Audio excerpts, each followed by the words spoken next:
Mugamba mutya abaagala abalungi abeekuumira ku Senga 5256 abalenzi bange abasajja bange baami baffe bonna abali abalungi ng'oli mu relationship sembera wano darling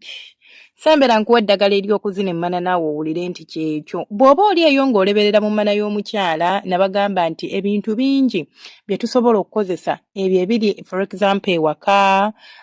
oba mu mafumbiro bwe batuvudde mu kyeffumbiro osobola okubisanga buli wamu actually nga tosambye ensiko senga nze ndi ku kyeyo kakatera eddagala nsobola kulijja wanze senga munnange no ku kyeyo sisobola kufuna ddagala ganda tokozesa ddagala ganda darling wange osobola okukozesa eddagala oba kye tuyita home remedies n'obeera nga wejjanjaba n'obeera nga osobola okuzina bulungi emmana omwagalwa wo n'abeera nga agenda kusiima kaakati gwe omusajja ali eyampuliriza ng'okimanyi bulungi tulina amaanyi ga kisajja bulungi ogenda kunfunira eryenvu njagala nfunira ebintu bino byonna obikole naye ojja bikozesa okusinziira nga bwe mba nkulagiridde tugenda kufuna eryenvu eryengedde obulungi tugenda kufuna coffee nabagamba coffee kye kimu ku kirungo omusajja ky'owandibadde wettanira wabula too much of anything is always bad bwe nkugamba nti kozesa ekipimo bwe kiti please stick to that ekyokukozesa ekingi si kye kigenda okuwa ky'oyagala wabula kigenda kwonoona kubanga ate coffee wonywa omungi ogenda kubula otulo obeere nga togenda nakwebaka kiro kiramba which is going to irritate you and kireete neki kikula kyene stress kigenda kumalako mazi mirembe so you just need a little bit of coffee which is a GKM eya coffee oba akajiika akatini kisinzira ku obungi bw'ekintu ky'oyagala okukola then ogenda kunfunira entangawuzi eri etali grounded entangawuzi eri bagiyita batya entangawuzi nga si ya powder eyo entangawuzi eri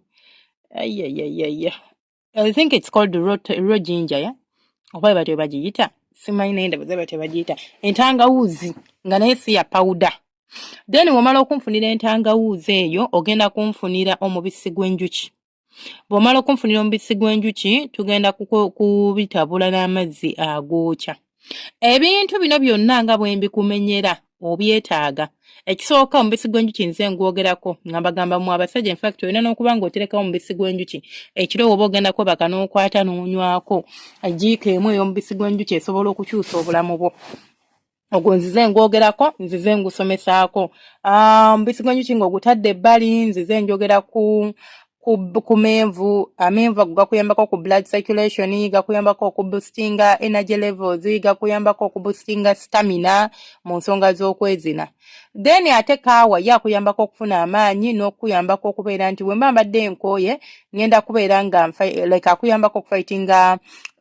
kye tuyita fatigue nti nkooye olunaku lwantambuliddeeyo biki oluusi ebibalebereza mu manase kuba nti nno nti oli mulwadde nti olina obulwadde obuli specific nedda omubiri mukoowu omubiri munafu bye bikuviiramu oluusi okuleberera mu mana naye si nti oba nti mba nkooye nti oba kino oba kiri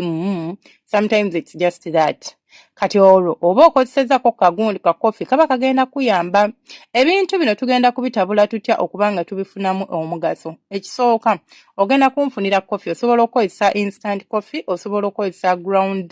coffee as long as coffee oyo alimu caffeine waba talimu caffeine kubanga waliwo atalimu caffeine oyo tetumukozesa tukozesa alimu caffeine ejiika emu eya kaawa oba ekitundu ky'ejjiiko kisinziira wemba ngenda kukola kikopo kiramba wemba ngenda kukola kitundu kya kikopo ekitundu ky'ejjiiko nfunire eryenvu olisaleesale mu pieces tolikwata ate n'olikuba like odikuba mu kagundi mu ka hand blender tokozesa eryo tolikuba njagala olikwate olisaleesale kati oliteeke mu kabbawuloko ke wataddemu gundi funa kabbawulo mosobola obinyigira oteekemu kaawa oyo then oteekemu eryenvu lyaffe eryengedde obulungi obigottegotte bw'omala okubingotteragottera bulungi nnyo kati ogenda kunfunira bw'omala okubingotera bulungi nnyo ogenda binteera ebbali actually ebyo byogasa ebintu bibiri biteeka ebbali bw'omaliriza ebyo biteeka ebbali ogenda kunfunira gundi ogenda kunfunira entangawuzi yaffe eyo osobola ogikwata n'ogiteeka mu kintu n'ogikoonakoona osobola ogikwata n'ogikurashinga kyenjagalamu njagala amazzi gaayo kati ofune amazzi agabuguma saagokya in boiling water nti gojje walino gwokya nti gabuguma nti gasobola okusookinga bulungi entangawuuzi eno ne gaginnyikiramu bulungi naye si nti gali boiling ate saagala ganyugu gatogakozesa kati amazzi ago agabuguma ogenda gakwata ogateekemu entangawuuzi eyo obimikisinga bulungi nnyo bw'omala okubimikisinga n'omanya nti kati gafuuse ginger water oba amazzi g'entangawuuzi ogenda gastraininga ogaggyemu kati ogagatte mu bintu biri bye watadde wali eri mu kibakuli kyaffe oba mu kabakuli kaffe amazzi ago ogenda gayiwa omwo entangawuuzi togyetaaga oyagala mazzi ga ntangawuuzi kyova tugiteeka mu mazzi agabuguma esobole okubeera nga dissolvinga bulungi kubanga bw'obanga tokozesezza gabuguma n'okozesa aganyuguga tegenda dissolvinga bulungi ate agookya bwe tugakozesa engeri gye tugenda obiteeka mu lyenvu nga galeki gookya nnyo nnyo tebigenda kubeera nga biriika so twetaaga just amazzi agabuguma kati obuyiwe mu lyenvu lyaffe obitabule bulungi nnyo entangawuuzi naye erina properties eziyambako omusajja okubeera nti bw'oba okooye at least osobola okubeera nga odda engulu ate n'ekirala ekuwa stamina ekuyambako ku ntambula y'omusaayi n'obeera ng'ogenda kuzina bulungi nnyo omukyala ng'embolo yaffe munnange tegwa ati bw'omaliriza bulungi nnyo bintabulire bw'omala okubitabula njagala onkwatire ejjiiko emu oba ekitundu ky'ejjiiko nabagambye ebipimo kisinziira bwe mba njagala kukola kikopo kiramba bwe mba saagala kukola kikopo kiramba era of course ngenda kukozesa kitundu bwe mba njagala kukola kikopo kiramba kijja kuneetaagisa okukozesa ejjiiko nnamba so funa ejjiiko y'omubisi gw'enjuki oba ekitundu ky'ejjiiko y'omubisi gw'enjuki oguli natural omubisi gw'enjuki oguli natural ogutaliimu additive gwonna simaya bagongeramu sukaali simaya bagongeramu biki then oyiwemu oteekemu otabule bulungi nnyo webimikisinga bulungi oba webidissolvinga bulungi nnyo njagala bintere mu giraasi kati onywere ebintu ebyo buli lunaku gwe omusajja ngamba nti nze senga ndeberera mu mana buli lunaku njagala onywere ebintu ebyo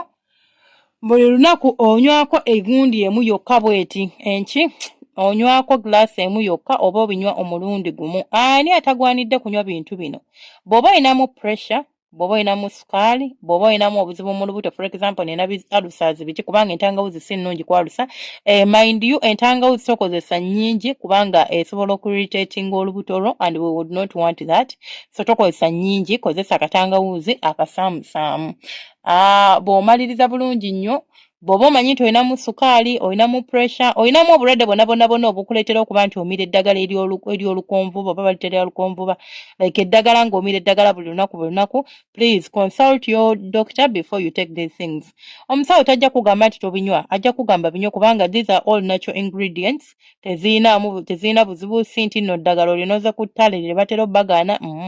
it's natural ingredients osobola okumugamba munaye ninayo ka recipe ke nnalabye oba ka home remedy ke nnalabye kawugatta kino ne kino okufuna amaanyi g'ekisajja izitoke wemba mbikozesezza oba birinza okuaffectinga treatment yange oba birinza okuaffectinga eddagala ly'emmira n'abeera ng'akubuulira if it is okay oba tekiri okay so bw'oba tolinamu birwadde you are good to go omulundi gumu please too much of anything is bad togamba nti nze kambikozesa mirundi ebiri olwa nti wanyweddeko n'olyoka ozina kiralu kati n'ogamba kati bwe nanywa ndowooza emirundi ebiri olwo ngenda kuzina ate mpitewo ebintu bino osobola okubinywera wiikisi 2 osobola okubinywera wiikisi 3 n'omala n'obivaako oba olabye ng'onteredde bw'oddamu n'obyetaaga ng'okomawo ng'era oddamu ng'okola home remedies nnyingi nnyo gwe subscribings osirike ne bwe ŋŋamba nti buli lunaku okupostinga vidiyo nga njogera ku ebyo nsobola okubutabimalayo okitegeera oba kisobola okuntwalira omwaka mulamba nga buli lunaku mproducinga content ate ng'ali authentic ate nga bikola we biba tebikoledde tekitegeeza nti tebikola osobola okwagaliza muno n'omuwaka vidiyo kano oba ka audio kano ye alinza okuganyulwamu buli omu alina ekizibu kye ekiba kimuliko ekyenjawulo mubeere bulungi akuuma atakuumira mpeera mbaagala nnyo bantu bange abalungi